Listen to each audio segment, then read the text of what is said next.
This is Annie Grace, and you are listening to This Naked Mind podcast, where without judgment, pain, or rules, we explore the role of alcohol in our lives and culture.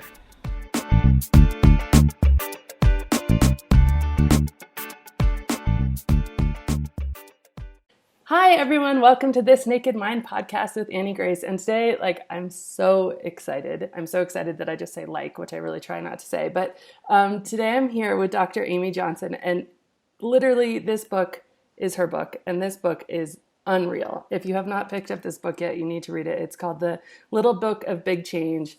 And Amy, your insight into willpower and thought processes and how to not let habits overcome you, and also just your incredibly positive approach. I mean, I have chills because this book was it's just phenomenal. I was recommended to read it by some readers. I read it about a month and a half ago, and you might be able to see here, but when I like something, I like to put the page and literally how many pages have I marked, right? It's just been such a great book. But anyway, would you mind just telling the listeners a little bit about you and how you came to write it and everything else in that?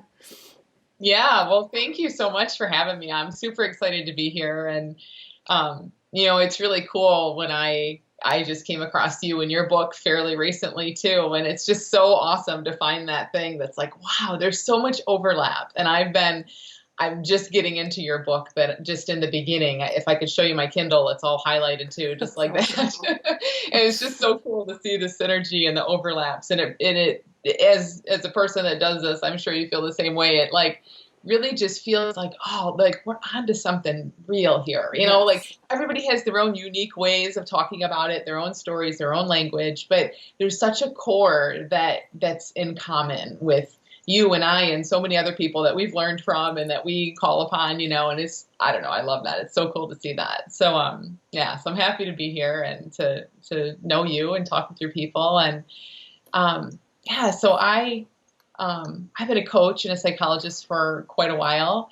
And as I wrote about in the book, I struggled with my own habits. So really anxiety was sort of the core of all of my stuff. And I feel like I just was a very anxious child, and that went into some pretty severe anxiety when I was in graduate school, panic disorder, all kinds of diagnoses, and did what I could to just kind of, struggle through that, mindset my way through that, positive think my way through it. And then anxiety kind of morphed into other things, other habits like smoking and drinking and binge eating, which was my big one. So I was in this binge eating habit for 8 years, and so frustrating because I knew better. I was out there at that point helping other people. I mean, Right. Talk about feeling like a huge imposter and fraud, Yeah.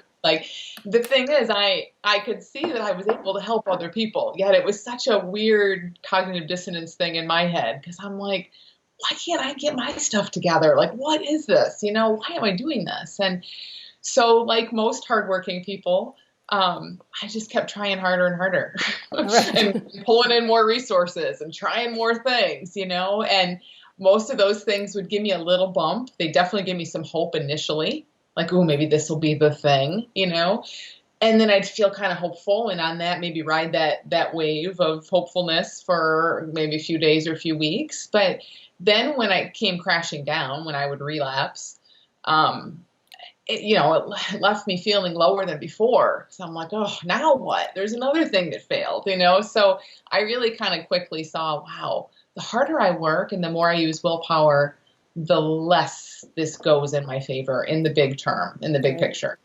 And so I, several years ago now, 6, 7 years ago now, came across this understanding of it's really kind of a new paradigm for psychology, like how our mind works. And it's a spiritual and a psychological kind of understanding of things, and neuroscience. It all kind of comes together. And for me, that just did it. It's like I had some insights, and it was just easy. I just saw it differently, fairly quickly, not instantly. And it was easy. And so in the years since then, I've just looked at that a lot and tried to see, how can we break it apart and dissect it so that we can share this with other people. Yeah, I love that. Something you said about, these ideas we're talking about them obviously in our own language, and you and I, like, it's uncanny how much uh, I'd say core themes are in common in our book, like you say. And we've never met before, and I never read your book before, and you haven't read mine yet, and we're so that to me just says that we're coming on some truth, right? Like, it feels Yeah. very true to me. And I think similarly in my experience, trying with willpower just set me up for complete failure. And it's what you're, it made me feel really worthless as a human, like, because yeah, I had my crap together in all these other areas of my life, and yet drinking was my thing, and I couldn't get it together with that one area because it was what I really relied on. And again, similar to you, I come from anxiety, depression history, and that was how I was self-medicating, which was really interesting. So let's get into some of these sort of core principles, because I love how you explain. One of the things I really like is just this idea of how much effort it takes to actually combat a thought. So could you talk about that a bit? Yeah. Oh my gosh. Yeah. So, when it looks like our thinking is dangerous, and it looks like that to everyone on earth. So I'm not like, and to me too, half the time still, you know what I mean? Like, we can know better, but we're still human beings having this extremely vivid experience of life that comes from our own heads. And it doesn't look like it comes from our own heads. It doesn't look like some little thought. It looks like, oh my gosh, this is life, and this is me, and all, it just looks so vivid and real. But when we're in that place of misunderstanding how our experience works and how safe it truly is, and we can talk more about that, but when we get caught up in that and it looks scary, of course we're going to do things. We're going to do anything we can to make it go away, to change it, to try to feel better. Yep.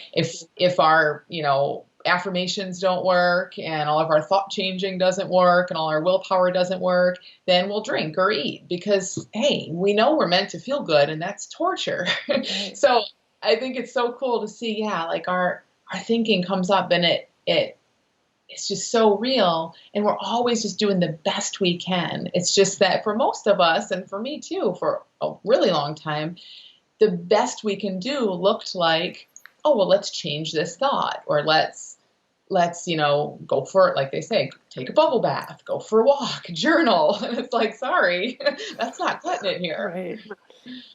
I love that, because there's so much that you touched on. Like, in your book, you talk about this idea of you are whole human, you are okay human, you are not, flawed.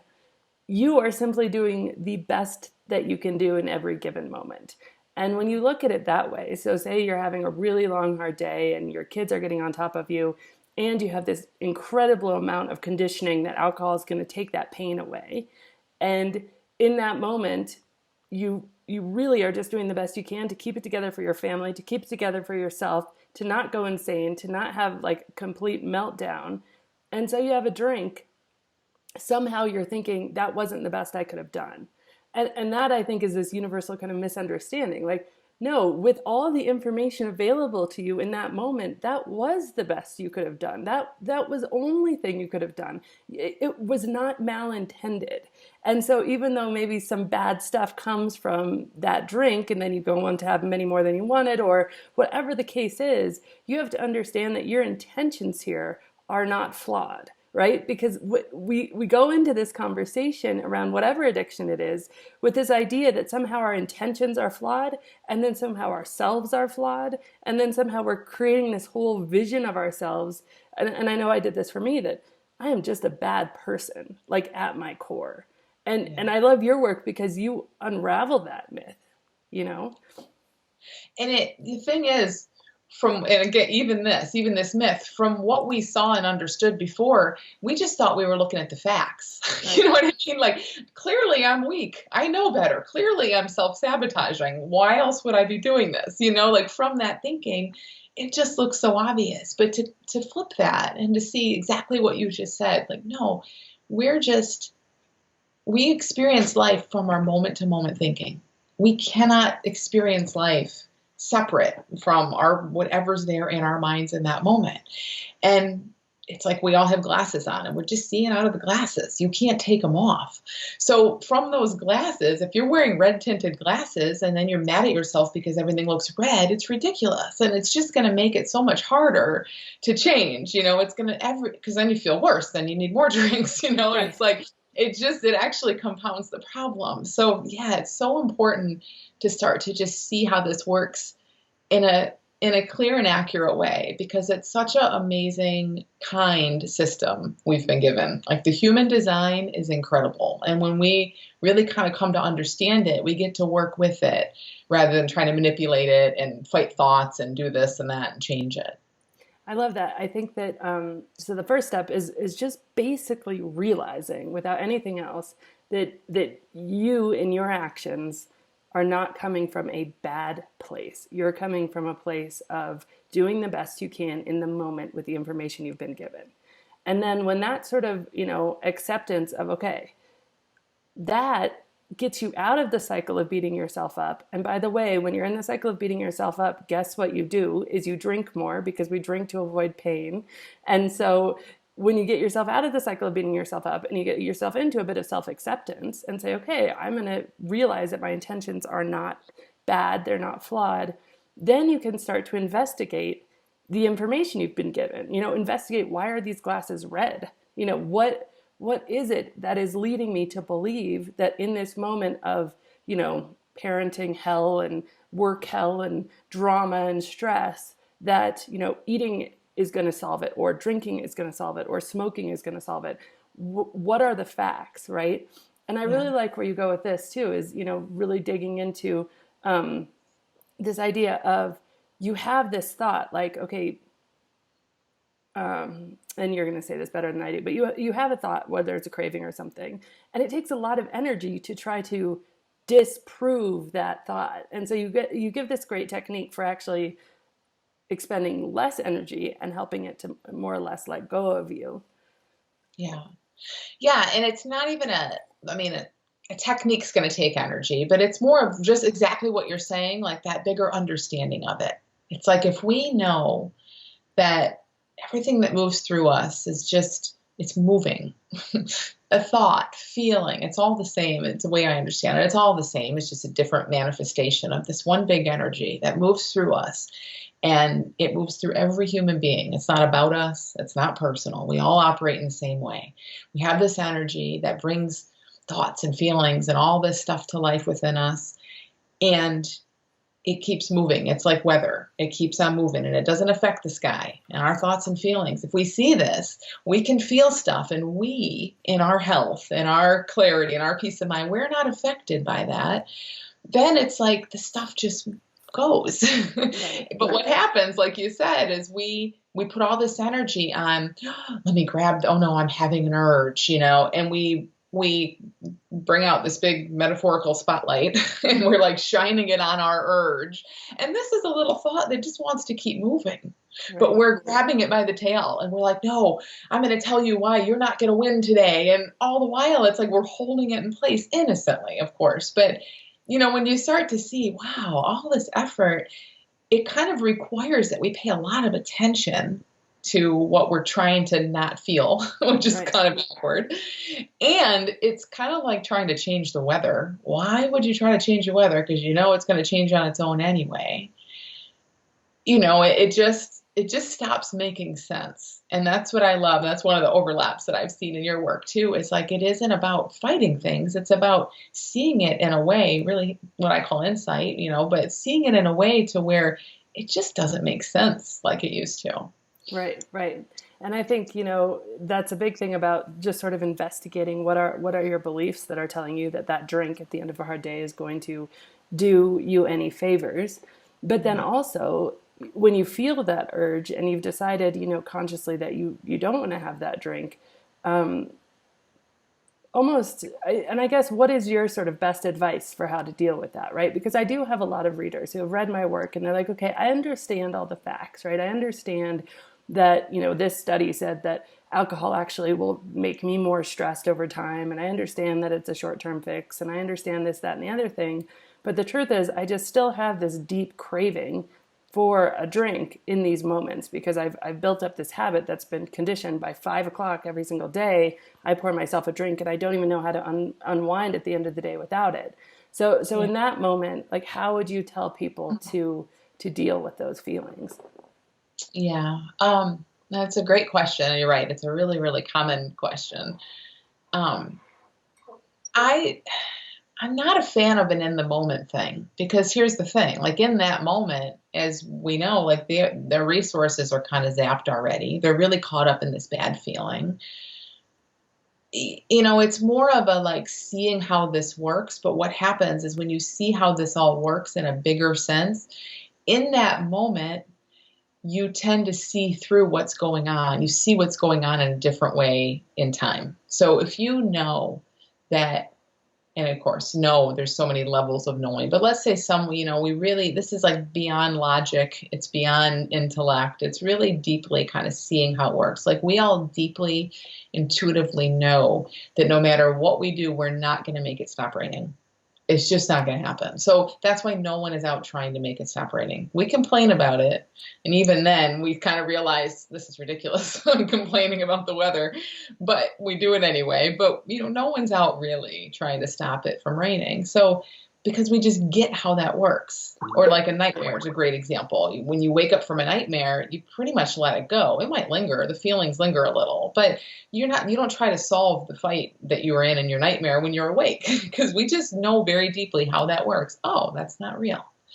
So as we start to see our own thinking that way, like this craving, this strong urge that someone has at 5 o'clock every night for their drink, it is energy moving through them that their mind has grabbed onto habitually and said, oh, drink would help this. A drink would fix this. You need a drink. This isn't going to go away unless you have your drink. Like, but that's just like press and play on a tape recorder. Like, it's just this whole thing that starts.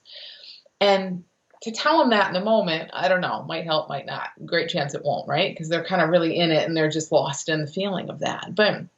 But to see that in time and really deeply see that, to see that the drink is just a conditioned thing. Like you tell yourself that, oh, the drink's going to help because of what we've heard and then conditioned with and all that. But it can't really, like what you need, what you want, that peace of mind, it's in there already. If you're not paying attention to all this pain and discomfort, even if you are paying attention to it, it's going to settle down on its own. It can't not. I mean, thoughts just don't stay there forever. We can't get lost in them.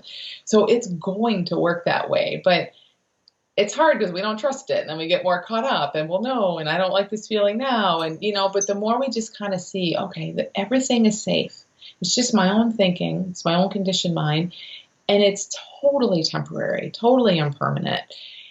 And then it just almost doesn't even feel, the cravings kind of don't have to feel that horrible way. Like you might still feel it habitually, but you feel that craving and it's almost like, oh, I see you. I know what you're doing here and I'm in charge. The whole thing starts to change. There's a way that I've just I'm working on my second book, and there's a way that I explain this in the second book, and it's you're the mom, right? And you've got a 5-year-old, and the 5-year-old is your craving, and the 5-year-old wants an ice cream. And if you know it, any kid, whether it's your own or a niece or nephew, they do Yeah. not stop. There is not, I mean, they get louder and louder and louder, and they get more and more insistent, and then they start coming up with all of these, but ice cream, but we didn't have it yesterday, but Sally got ice cream and I didn't, but it's not fair. Do you remember? Like every single reason, and it's this very incessant voice, and it's going and going and going. But the difference is that as a mom, you realize, okay, this is annoying, this little kid, but I'm actually in charge. I can Yes. get my wallet out and buy the ice cream, or I cannot. This child does not have any money to buy their own ice cream. And that's the same with your craving and with your thought. Like, it is loud and it is annoying, but you're actually in charge. The problem comes when we, as the mom in this example, think that this kid will never ever be quiet if we don't buy it the ice cream. Or we use the fact that this kid is really yelling as, okay, fine, I'm just going to give in. Two things happen. Number one is that kid learns Right. Oh, okay. The louder I am, the more ice cream I'm going to get, you know? Equally, if you say, okay, anything you say, you can sit there and you can talk as long as you can talk. I've made my decision. I'm not giving into this. I'm not going to have an ice cream. And I'm just going to go along my way. I'm just going to hear it. It's over here. But I've said this is not something that can make me do anything. Then all of a sudden, um, that that kid or that craving becomes quieter over time because they exhaust themselves, because it does run, because it is moving, because nothing lasts forever and none of our thought process lasts forever. And all of a sudden that kid realizes, okay, when she says no, she actually means it. Yeah. And I'm not going to get that ice cream, right? But I think what you said, Amy, was so powerful is we have a fear that it isn't safe to say no to our cravings. Like we believe that these cravings and these feelings and these thoughts are so powerful that they're going to take us over. So we do one of two things. We either give in because we're so afraid that it will never stop, or we fight it head on, right? And imagine if you started arguing with that 5-year-old, right? They would come back every single thing you said. You would say, no, ice cream's going to ruin your dinner. No, no, I promise I'm not, you know, you can imagine how the fight could escalate and escalate. And then all of a sudden you spend a half an hour fighting with a 5-year-old. And that's what happens to us because we've been told that the way to deal with a craving is to come at it head on and repeat some mantras and tell ourselves we're not going to do it, we're stronger than that. And like as you and I from our experience can say, like that didn't work long term. Like yeah, we were successful in some of those fights, but the 5-year-old was successful in a lot of those fights too. Yeah, I have a 5-year-old. So that's Really. very close to home, and you're absolutely right on the ice cream front and on the habit front. But what's interesting is what you said. Like, you're right. We have those two choices. We're either going to give in because we think we kind of have to, or we're going to fight it. And both of those make it harder. Now, in the end of the day, we always have control. So all the time, clients will say to me, I gave in to an urge. I just made my habit stronger. Like they're so afraid, right? Like that they woke up this monster in their head. And it's like, well, either way, even if you gave your 5-year-old the ice cream and then he comes back louder the next day, you're still in control. Right. He's just gonna be a little louder, you know? So that's the good thing to know. Like our control never goes away. But you're right, because both of those options, they make it harder for us in the short term. And so that third option, um, how is that for you? Like how is the, you know, you talk about it really eloquently, like the letting it go, the sitting with it, the whatever it is. Like how does that work kind of inside you when you deal with those cravings? Yeah. It's so hard to put words around. And I think sometimes like, it's different for everyone because when you really have an insight about it being safe, everyone's going to feel that kind of in their own way. But for me, it was all kinds of different things. Like, and part of it was like excitement. Like when I really kind of had that click where I saw, oh, I am always in charge, no matter how loud and bossy my head gets. It was almost like, I mean, it was everything, but it was everything from like, oh, I hear you and, okay, I'm in charge, like, but still a little like nervous, to completely at peace and feeling really separate from it. And those moments were few and far between, but had that experience, to almost like excitement, like, oh, cool. Yeah, go ahead. You yell all you want. I'm not giving you the ice cream. And again, for me, I probably was saying that I'm not having the ice cream. Right. So you yell all you want, brain, but it's not happening today. And so it's like one of the metaphors I use a lot. My 5-year-old we have a neighbor who's his age, and she comes over and she puts her nose on our window like this and like looks in our house to see if he can come out and play. And because it messes up the windows. But anyway, you just want to like take her shoulders and like, okay, Allie, just back up. Like you're a little too close to even see anything. And that's kind of how we can get with that, right? Like that 5 o'clock craving can be like we're like Allie with our nose in the window, or it can be over here and we're feeling it, or it can be out here and you're like, oh, that's nothing like it used to be. And then it stops coming around. Right. It's so powerful. And I think you're right. Like this conversation is interesting because this stuff is hard to put into words. It really is because it's it's almost magical in a way. I feel the same when I had these insights and epiphanies and realized all of these things and they kind of stacked up and all of this deep-seated feelings of intense need for alcohol let go of me. it felt really magical. It wasn't linear. It wasn't like, okay, you do this and you feel this. It was like you do all of these things and then everything shifts, but none of these things actually connect. And so it's interesting because it is really hard to put into words. But I do think, one thing that I found really useful and actually has been backed up just by lots of studies is this idea of just really observing. And I think you talk about this, and you have a chapter, the power in the pause, and just saying like, I'm going to stop and observe, and I might give into it. I'm not going to like put a huge fast, I'm not going to fight it. I'm not going to get into the ring. I'm just going Yeah. to wait a second. Can you talk about that power in the pause a little bit? Yeah, it just starts to show you that you can do that. I think that's a huge thing it does for people. It's like before, I don't know, like I can remember having these urges to binge and I would try to wait it out or pause, but without the understanding, all it felt like is I was white knuckling. I Right. was like just trying to distract myself. It was so high energy. There was no relaxation in it. It was like, oh my gosh, is it going to go away? What's going to happen? Can I do this? Can I do this? It was a horrible feeling. And of course, that feeling makes you want to do your thing even more.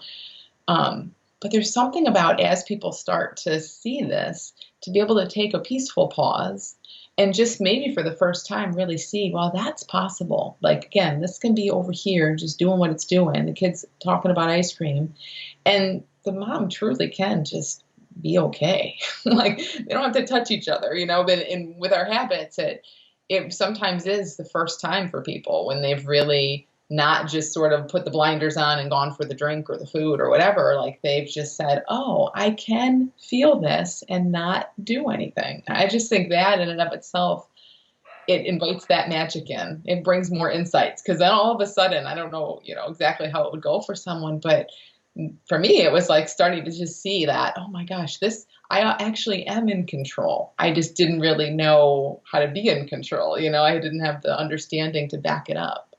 There was this amazing study, and it was done. I'm going to butcher. I'm not going to even guess at the university, but it was done where they just invited smokers into a room and they had them sit, and they had them abstain from cigarettes for 24 hours before. So all these smokers were having really intense physical cravings, and so they had them sit there, and they all had a fresh pack of cigarettes. They all unwrapped it, and then they had to wait a minute and just sit with the feeling of really wanting that cigarette. And then they had to smell it and sit with the feeling. And then they had to get one out, pack their pack. And then they had to sit with the feeling, get one out, sit with the feeling, light the lighter, sit with the feeling. And they didn't actually get to smoke it during this experiment. And then they walked outside and they all lit up, of course, because they're like, oh my gosh, I'm sitting with this feeling. And it's just building and building and building. But the miracle happens with during that 40 minutes of sitting with those feelings, they went and tracked these smokers over the next however long, and they cut back on their smoking by like 40 to 60% without any effort whatsoever, because they'd taken the fear out of the craving. Because when they're sitting there with that craving, instead of feeling like this is overpowering me and I'm just going to give into it, they said, how does it feel? And guess what? It wasn't as bad as any of them had imagined. So then when the cravings came up subsequently, again, the magic happened. They weren't aware of this, but they were just kind of like, okay, it's not terrifying, because I used to akin it to, I'd have the craving for a drink, and then I had the desire not to drink, and I felt like damned if I did and damned if I didn't. Like if I didn't have the drink, the drum almost wasn't going to stop beating. It was going to be building and building and building.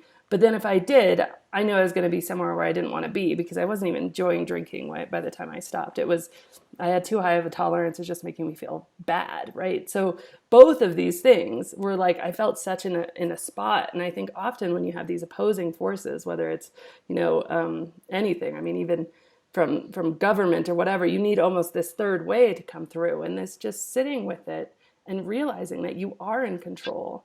And it doesn't sound like it's going to work. That's the funny thing about it. Like, okay, how is just sitting and saying, how does it feel to really want this beer? How does it feel? How does it smell? And just sitting with it and pausing before you actually do it. Doesn't mean don't do it at that moment. Like, be gentle with yourself. But it's phenomenally powerful, this idea. It is. It reminds me of like You know how when you repeat a word like 300 times, it loses all its meaning? Yeah, It's yeah, just a bunch of weird sounds. Like that's kind of like I think we get this instant, our brain like goes into all these memories and how you're going to feel. It's already telling you, you're already relaxed when you decide you're going to drink. You haven't, right. that's the interesting part. Me too with food. Like it hasn't even entered your body. So it is not that substance alone. It is all this other stuff. So it's like already, your mind instantly goes back to these memories and how great it's going to be and all this stuff. And when we're in that, that's super hard. But when you sit with it, that waxes and wanes a little bit. And especially if you know that it will. That's the thing. I think having an understanding of how this works is so helpful. If you know that a super intense craving, it almost kind of can't last that long without us, and innocently, but without us really going back to it. And like in hindsight, you can see how maybe like, how am I doing? Oh my gosh, is it still here? How am I feeling now? How long has it been? Like all that again, or our willpower, or whatever, all of that just keeps bringing it back. But like I remember hearing that an emotion is in your brain for like 90 seconds. Like the chemicals, the path it takes, it's about 90 seconds. And that makes sense because if you look at very little kids who don't hold on to things yet, they throw temper tantrums. They feel it for their 90 seconds. When they get older, of course, they can keep it going. But, like it wants to move. So cravings and urges and all of that do too. And yeah, like being able to, it's like repeating a word a million times, like it kind of loses it to just sit there and be like, oh, okay, here's the smell of the beer and I'm not drinking it. It invites in so much magic and just really leaves you seeing it in a different way. That's so cool. I think you're right. I think one of the biggest aha moments for me was when I asked myself, when do I actually start to feel relaxed? And and it wasn't after I drank the 4 ounces of wine, that first drink. It certainly wasn't that. And then I kind of backed it up. It wasn't even after the first sip. I realized that, after a bunch of kind of self experimentation, I started to feel relaxed when I opened the cabinet. When I was opening the cabinet and getting out the glass, that is when it was like, ah. And I was like, wait a second. Yeah. that's Interesting. that's not the alcohol. That's something in Right. my own mind. And then you start observing that with other people. People, they arrive at the pub after work and people are already in a good mood. They're just being there, just, knowing whatever that they're going to end this craving, because the craving obviously has a physical aspect as well. And so when you, because all sorts of, even I assume if you're binge eating, there's dopamine that's released, and you create this entire physical chain reaction too. But that's so interesting when you start to see that and you start to say, okay, this is not as scary as I thought it was. But it's really Yeah. cool. I've heard that from a heroin addict who said he felt better calling up his dealer. Yeah, he instantly felt better already calling his dealer. So even things, the things that are supposedly the most physically addicting substances on earth, like even then, I mean, we don't feel the substance in a vacuum. We feel it Right. through our thinking and memories and all that. So yeah, it's huge to see that. Yeah, it's amazing. I wish there was some way to bottle the feeling of anticipation, because that's sort of what it is that gives you that. But yeah, I read another study. I'm sure you've read it too, but about how when heroin addicts have gone into prison and they were completely separated from the substance and there was no option to do it, they had few to no withdrawal symptoms. Yet if they were even years later released and they went back into their old haunt and they tried not to do it, the cravings were as intense as ever and they hadn't put heroin in their body for years in some instances. So yeah, it's so much is happening in your mind. And so if you can really, as Amy says, sit back and just say, okay, I'm going to watch how this chatterbox works. And another thing that I love, and we'll just touch on this before we close, but you kind of say, okay, identify the stories that this voice is telling you so that you can separate it from the true you, right? So how do you know that it's the voice, the 5-year-old, instead of Annie Grace? Yeah. I think it can be helpful sometimes to do that. One thing I will say, like I think sometimes when we get too caught up in the content of our thinking, it's a bit of a it's a bit of a mess. Mm-hmm. So I would say like get too, it's not like write down all your thoughts because as you know, the conscious ones, that's only the tip of the iceberg and that's not going to do very much. But yeah, if you're noticing this stuff, I mean, the way I think is just in the feeling of it. When you Right. get tense, there's something there. To me, like the feeling of a craving or an urge or stress or anything, anger, is a helpful sign there to show us that there's a story floating through our heads that we don't realize is a made up story. Right. I think it's just the coolest system in the world. That's your check engine light, right? Your check Right. engine light just came on. You don't want to see it on, but thank God you have it. Now pull over, let your car cool down, and call somebody who knows how to diagnose it, but it's like, it's just that sign. So I think, yeah, when you feel that tension, you feel whatever it is you feel, you can kind of start to, a lot of times they just pop out of the woodwork, those old familiar stories. And, with a lot of the binge eaters I work with, it's just the stuff like, oh, I shouldn't have had that. You start off your day with pancakes instead of granola or whatever their beliefs are about what's healthy. And suddenly there's all this, or you catch a reflection in the mirror or something, and it just tips off all of that thinking. And it is good to just let it kind of come to awareness when it does and just see it for what it is. I recently had a big group going through a 30-day alcohol experiment, is what I'm calling it. Just experimenting 30 days without alcohol, see how you feel, but go into it with the mindset that's really about what you gain, not what you give up, and being really positive. And I had everybody going into it write me and say, okay, what are they most afraid of? And it's amazing because we think that this is our fear, like it's personal to us, and it certainly feels that way. But I mean, of the 700 responses I got, you could categorize them into 6 or 8 things, and they were all the same. And it Yeah. was that the mind, not Annie's mind, but the mind giving this specific fear here or there. And, you know, when you think, oh, I'm never going to be able to relax without alcohol, or I'm going to be such a bore, or none of my friends will invite me out, or I'm not going to be able to sleep at night, or I'll be really boring.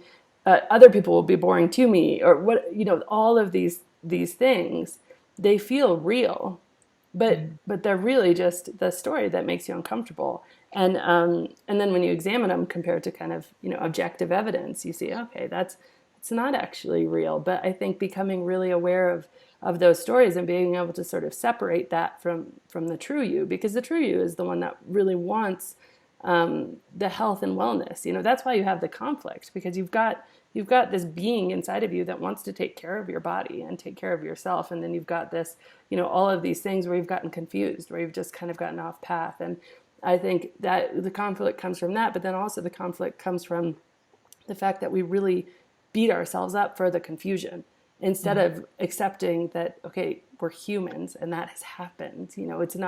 It's certainly not our fault, and it wasn't our intention, and there was no bad intention. I don't think anybody said, okay, I'm gonna really screw my life up and go get Right. addicted to something. It was just like not something we consciously, I'm gonna mess up all my family and friends, I'm gonna show them, I'm gonna destroy myself. It just doesn't happen. So kind of having that forgiveness and awareness that we're not doing this to ourselves intentionally. And then from that point of kind of self-acceptance, you can start to unravel all these stories. And I love what you said about the check engine light. Like, all right, you're starting to feel something bad. Let's just take a pause and see, what story are you telling yourself, Yeah. It's all just built on innocent misunderstanding. If we knew how it worked, or again, like little kids, they don't get caught up in this stuff. They feel all kinds of life, but they don't get caught up in it like we do with the habitual stuff, like little kids before they start thinking right? a lot, and identifying with me and all that. So like, 1.5 and younger, like life just kind of flows. And it flows through us. Like we don't lose that. That doesn't expire when we become adults. It's just that we identify, like you said, with all those thoughts. We think that's us, and it's only us, and this is my thought, and it's not my thought. It's thought. It's universal thought. It's just thought showing up, and it's just amazing to get to like have a feel for how that works a little bit, because everything just relaxes, and then you're like, yeah, this is just a simple misunderstanding, and like you said, it's not my fault. I didn't do this on purpose. It doesn't mean we're weak. It doesn't mean any of that. And just letting it be easy like that, letting it be simple and kind of letting go on all the tension and the trying to fix it and everything, things start to kind of just right themselves, like you bounce back, you notice that you're resilient, you realize you can pause, all the things we've been talking about, you realize thoughts do pass, you realize you are okay, like we have insights, we're built to have those kind of insights. So we just need to do our best to see what we can to be able to get out of the way and then trust, that the system's going to come help us out. Right. I heard it explained once. It might have been in your book, but I'm not sure. But basically, the idea was you're driving down a highway and all the cars are passing, and the trees are passing, and you're just having this very experience of just driving, and you're just like not really, you're not attaching to anything. You're just there, and you're seeing the colors, and it's sensory input, and it's great. And then all of a sudden, you notice one of the cars on the other side of the road looks like, your ex-boyfriend's car, and it looks like there's someone in the passenger seat or whatever. And all of a sudden, you're like, "Meow." And then you're just looking at that car. And then even when that car is passed, all you see is that car. And you've stopped seeing the beautiful trees, and you've stopped seeing all the colors of the other cars because you've stopped on that thought. And that's so often what we do with, this idea. Like you go out to the bar and you're trying to just drink a soda and lime. And then someone says something like, "Oh, come on, that's boring." And then all of a sudden, like, I'm going to be boring if I'm not a drinker. And you just stop there. And you stop having this multi-sensory experience of just being in a social place with a lot of amazing people, which is a great experience on its own. You stop having that because you've stopped on that one thought, and you've really gotten stuck there. And so the idea of just saying, okay, that was a thought, and I'm just going to let that go for a minute and just like be back here. And yeah, I'll deal with it if it really is important. But guess what? Then it just passes, and then you realize, wow, that really wasn't important. It's really fascinating. To see that we bounce back like that, that we can't, that if we just say, oh, okay, now I'm stuck on this thought. Okay, like there's nothing we have to do to reverse that, because it's in our nature to just for that thought to keep on going if we're not stopping it and replaying it a million times. So yeah just seeing that our resilience and that bounce back that our mind does naturally. It's awesome. I love that. Like it's in our nature. So I think it was in your book, you wrote something like the natural state of the mind is peace. And I really at first took kind of issue with that because I was like, really? My natural state of mind does not feel very peaceful all the time, Amy. And so I was really kind of digging into that. I was talking about it with my husband. I was like, how is this? How is this? And we recently had a little baby, right? And she's 3 months old.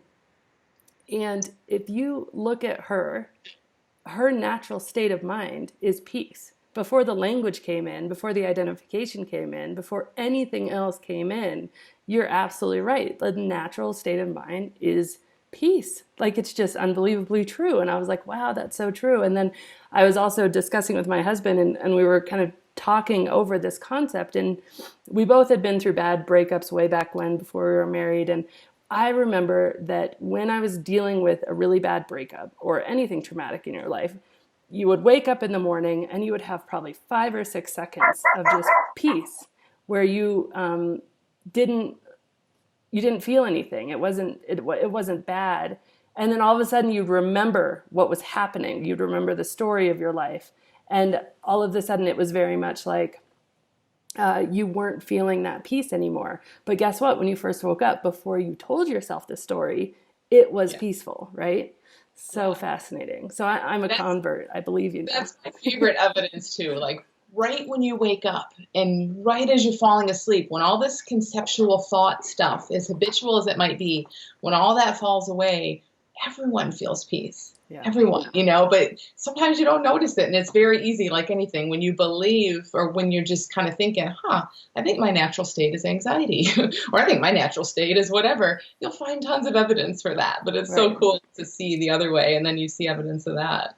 Yeah. And then you start to, because it can be so like tiny that you don't notice it until you start to make, more room for it. But in order to do that, you have to sort of say,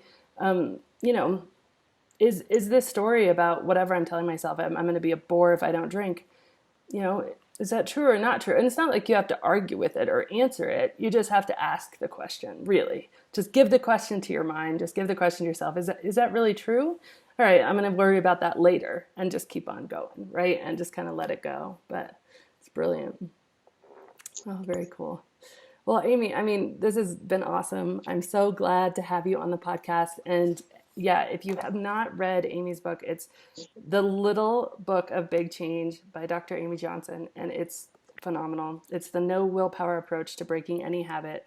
And the brilliant thing about this book is that it works, I think for anything that's a habit. And we talk, you get confused with habit and addiction and all these words, but really it's something that has become below your conscious awareness. So something that's habitual is something that you're doing without necessarily thinking about it.